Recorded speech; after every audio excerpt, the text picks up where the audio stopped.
एक गांव में एक कोर्ट था। वो वहां अकेला कोर्ट था जहां लोग अपनी परेशानियां लेकर जाया करते थे, लेकिन वकील कम होने के कारण वहां कुछ लोग वकालत की भी पढ़ाई करते थे। ऐसे ही वहां दो बच्चे थे जिनका नाम संध्या और रवि था। रवि, तुम्हें पता है प्रियंका मैडम फ्री में वकालत पढ़ा रही हैं? कितना बढ़िया है, वरना बाकी लोग तो बहुत पैसे ले रहे हैं। क्यों ना हम भी प्रियंका मैडम के पास ही चलें। वैसे भी यहाँ के लोगों को वकीलों की बहुत जरूरत है। हाँ चलो, हम दोनों साथ में चलते हैं। संध्या और रवि प्रियंका के पास वकालत पढ़ने चले जाते हैं। तो तुम दोनों भी वकालत पढ़ने आए हो? जी मैडम, हमने सुना है कि आप फ्री में वकालत पढ़ा रही हैं और बाकी लोग बहुत ज्यादा पैसे ले रहे हैं, तो क्या आप हम दोनों को भी पढ़ा देंगी? प्रियंका हल्का मुस्कुराते हुए बोलती है, हाँ क्यों नहीं, मैं तुम लोगों की मदद करने ही तो यहाँ आई हूँ। तुम चिंता मत करो, मैं तुम लोगों को अच्छे से सारी वकालत पढ़ा दूंगी। तुम लोग आज ही से आ जाओ, अब आएगा मजा। मैं पढ़ाऊंगी अब सबको वकालत।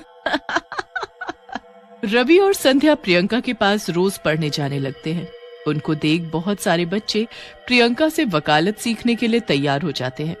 चलो, आज से हम एक नए सिद्धांत के बारे में जानेंगे, लेकिन ये सिद्धांत मैं सारे बच्चों को एक साथ नहीं पढ़ा सकती, इसीलिए मैं एक क्लास खत्म हो जाने के बाद केवल 2 बच्चों को रुकने को बोलूंगी।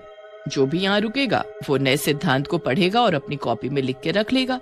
तो फिर क्या वो हमें अपना लिखा हुआ देगा या हमें अलग से क्लास लेनी पड़ेगी? नहीं, सबको अपने अपनी कॉपी में खुद लिखना होगा। और आज प्रीति और शेखर नया सिद्धांत पढ़ने आएंगे। बच्चों के जाते ही प्रियंका अपना चुड़ैल का रूप ले लेती है। कितने भोले बच्चे हैं जो मेरी बात इतनी आसानी से मान जाते हैं। अब देखना है कि ये 2-2 की जोड़ी बनाकर कैसे आते हैं और कैसे मैं इन सबको एक के बाद एक खाती चली जाती हूँ। मैं इन सबको मार डालूंगी। बच्चे प्रियंका की बात मान जाते हैं और 2-2 की जोड़ी बनाकर रोज पढ़ने आने लगते हैं। लेकिन कुछ दिनों बाद प्रियंका उनसे बोलती है, सुनो तुम लोग, मैं कुछ दिनों के लिए अपने केस की वजह से बाहर जा रही हूँ, लेकिन तुम लोग जैसे मैंने तुम्हारी जोड़ी बनाई है वैसे ही रोज उसी समय पर आते रहना, और जो मैंने लिखवाया है वो सामने वाले नोटिस बोर्ड पर दोबारा से लिखकर चिपकाते रहना। ऐसा तुम्हें तब तक करना है जब तक मैं वापस नहीं आ जाती। बच्चे प्रियंका के ना होते हुए भी उसके घर जाते हैं, लेकिन किसी को पता नहीं चलता और वो एक के बाद एक गायब होते रहते हैं। किसी को भी नहीं पता है कि मैं इसी शहर में रहकर इन बच्चों का शिकार कर रही हूँ।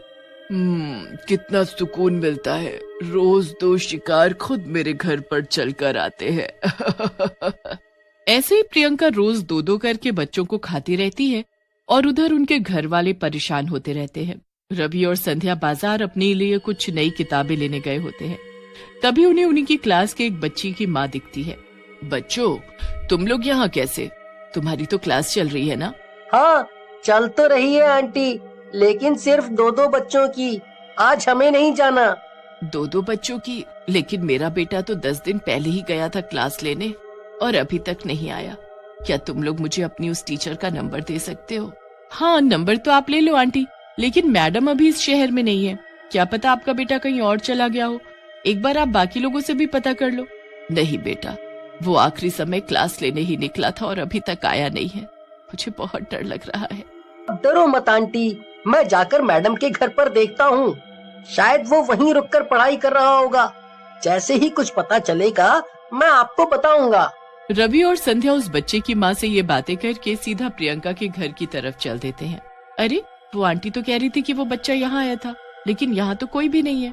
तो ऐसा कैसे हो सकता है कि कोई क्लास लेने आए और यहीं से गायब हो जाए? क्या पता आंटी को पता ना हो और वो कहीं और चला गया हो। दोनों वहाँ से चले जाते हैं और इस बारे में ज्यादा सोचते नहीं है। लेकिन तभी रंजन की मम्मी हड़बड़ाती हुई उन्हें पुलिस स्टेशन जाती हुई दिखाई देती है। अरे आंटी रुको, क्या हुआ? आप इतनी परेशान क्यों हो? कोई परेशानी है? पुलिस स्टेशन क्यों जा रही हैं आप? बेटा, रंजन 7 दिन से घर नहीं आया। हर जगह पता कर लिया लेकिन वो कहीं नहीं गया। आखिरी समय मैंने सिर्फ उसे क्लास जाते देखा था। अभी जाकर क्लास में भी देखा तो वो वहाँ पर भी नहीं दिखा। वहाँ पर उसकी टीचर भी नहीं दिखी कि मैं उनसे कुछ पूछती। हाँ, वो हमारी मैडम अभी इस शहर में नहीं है, लेकिन जब से वो इस शहर से गई है तब से हमें ये दूसरी बार पता चल रहा है कि बच्चे घर नहीं जा पा रहे हैं। क्या ये किसी और के साथ भी हुआ है? मतलब कोई हमारे बच्चों को पकड़ तो नहीं रहा? मुझे जाने दो, पुलिस स्टेशन में जाकर देखना चाहती हूँ कि आखिर क्या हो रहा है। ठीक है आंटी, आप जाकर पुलिस को बताइए और हम जरा मैडम से बात कर लेते हैं। रवि प्रियंका को फोन लगाता है। पूरी घंटी बजने के बाद भी प्रियंका फोन नहीं उठाती। मुझे कुछ गड़बड़ लग रही है रवि, कहीं प्रियंका मैडम ही तो कुछ नहीं कर रही ना? तुम पागल हो, प्रियंका मैडम कितनी अच्छी हैं, वो हमें फ्री में पढ़ा रही हैं, वो हमारे साथ ऐसा क्यों करेंगी? कुछ भी मत सोचो। मैं सोच नहीं रही हूँ, मुझे जो लगा वो मैं बता रही हूँ। संध्या, मुझे लगता है कि हमें प्रियंका मैडम के घर जाकर रुककर वहाँ देखना होगा कि वहाँ ऐसा क्या हो रहा है जिसकी वजह से बच्चे घर नहीं जा पा रहे हैं। तुम भी क्या लोगों की बातों में आ रहे हो? तुम्हें तो पता है ना मैडम कितनी अच्छी है। दोनों अभी यही सब सोच रहे होते हैं और वहाँ प्रियंका एक और लड़के को मारकर खा रही होती है। मजा आ गया। बस ऐसे ही मुझे रोज दो लोग मिलते रहे तो शिकार करने का मतलब ही नहीं बनेगा। मैं ऐसे ही खा खा कर जिंदा रहूंगी और किसी को पता भी नहीं चलेगा। सब सोचेंगे कि मैं कितनी अच्छी हूँ। संध्या, मैं तुमसे एक बार और कहता हूँ, वरना मैं अकेला चला जाऊंगा। लोग गायब हो रहे हैं, इसका कुछ तो मतलब होगा, कोई तो कारण होगा ना। ठीक है बाबा, मैं चलती हूँ तुम्हारे साथ, लेकिन अगर कुछ नहीं निकला ना तो तुम खुद को कभी माफ नहीं कर पाओगे। संध्या और रवि प्रियंका के घर जाते हैं तो वो देखते हैं कि प्रियंका अपने असली रूप यानी चुड़ैल वाले रूप में किसी एक इंसान को मार रही है। अब वो दोनों बहुत डर जाते हैं।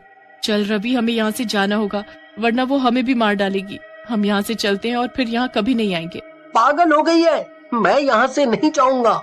ये लोगों को मारती है और ना जाने कितनों को मार चुकी है। अगर हम आज यहाँ से भागकर चले गए तो ये फिर लोगों को मारेगी। रवि प्रियंका चुड़ैल के घर के पीछे जाता है और उसकी खिड़की से प्रियंका चुड़ैल को देखता है। उसको विश्वास नहीं हो रहा होता कि वो प्रियंका है। वो उसको फिर से एक बार रूप बदलते हुए देखना चाहता है। तभी प्रियंका चुड़ैल से फिर प्रियंका बन जाती है और वहाँ से निकल जाती है। मुझे समझ आ गया है, हमें क्या करना है, चलो यहाँ से। क्या समझ आ गया है? क्या करना चाहते हो मुझे भी बताओ। संध्या, चलो मैं बताता हूँ तुमको। चलो यहाँ से, मैं तुम्हें सब बता दूंगा। संध्या और रवि जल्दी से वहाँ से निकल जाते हैं। रवि, मुझे कुछ समझ में नहीं आ रहा है, तुम करना क्या चाहते हो? बस तुम इतना समझ लो, मैं जो भी करूँगा वो हम सब के लिए सही होगा। रवि उन बच्चों के पास जाता है जो आज प्रियंका के घर जाकर पढ़ने वाले होते हैं और उन्हें किसी तरह मना लेता है कि वो आज पढ़ने ना जाए। और फिर वो संध्या के पास जाता है और संध्या से बोलता है, सुनो संध्या, आज हम दोनों को पढ़ने जाना होगा। आज हम उन बच्चों को नहीं भेजेंगे। रवि, तुम पागल हो गए हो। हम अपनी जान खतरे में क्यों डाले जब हमें पता चल चुका है कि वो चुड़ैल है। संध्या उसकी बात मान जाती है और रवि के साथ चली जाती है। चुड़ैल जब उनको देखती है तो सोचती है, अरे आज ये दोनों यहाँ कैसे? मुझे अच्छे से याद है इनकी बारी तो अभी नहीं आई थी। खैर, मुझे क्या, मेरा भोजन तो आ गया, मैं अब इन दोनों को भी नहीं छोड़ूंगी। चुड़ैल प्रियंका का रूप लेकर उन दोनों के पास जाती है।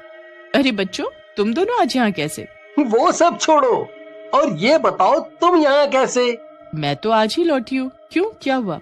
जैसे ही प्रियंका रवि के पास बढ़ती है, रवि उसकी आंखों में मिर्च डाल देता है।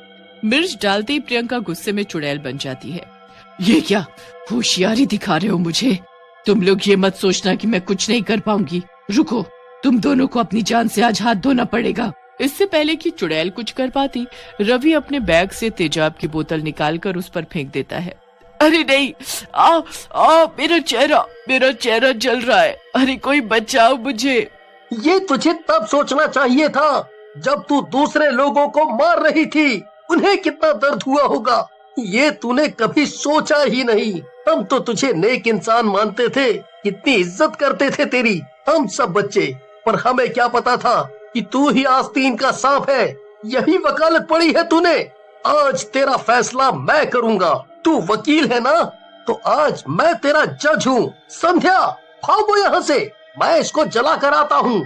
नहीं, मैं तुम्हारे साथ ही जाऊंगी। संध्या वहीं खड़ी हो जाती है। रवि उस पर माचिस जलाकर फेंक देता है, जिससे चुड़ैल जलकर राख हो जाती है।